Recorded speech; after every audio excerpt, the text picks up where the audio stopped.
রমজান পেল, কিন্তু এই ৩ টি কাজ করল না।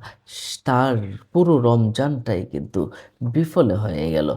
তার পুরো রমজানটাই বিফল হয়ে যাবে। এই ৩ টি কাজ আমাদেরকে অবশ্যই করা উচিত। আমি সংক্ষেপে আপনাদেরকে এই ৩ টি বিষয় জানিয়ে দিচ্ছি। রাসূলুল্লাহ সাল্লাল্লাহু আলাইহি সাল্লাম বলেছেন, হাদিসে কুদসিতে আল্লাহ পাক বলেছেন, "আস-সাওমু লি ওয়া আনা আজজি বিহি।"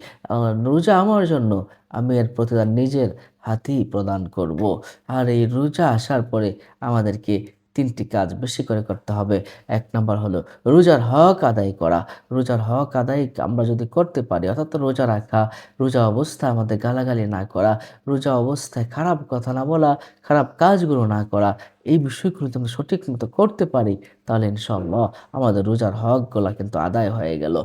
২ নাম্বার যে বিষয়টা হলো, আমরা অনেকেই নামাজ আদায় করতে পারি না, নামাজ আদায় করি না। রোজা রাখছি কিন্তু নামাজ আদায় করছি না। তাহলে তো আমাদের অনেকটাই ব্যর্থ হয়ে গেল। এক ফরজ আদায় করছি, আরেক ফরজ আদায় করছি না।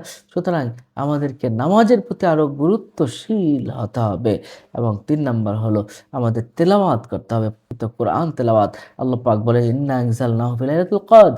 আমি এই রহবে কদর রাতে আমি কোরআনকে নাজিল করেছি। এই রমজান মাসে যে একটি হরফ পাঠ করবে, তার রমজান মাসটা ১০ টি নেকি হতো, রমজান মাসে ১০ গুণ নেকি তার আমলনামায় লিখে দেওয়া হবে।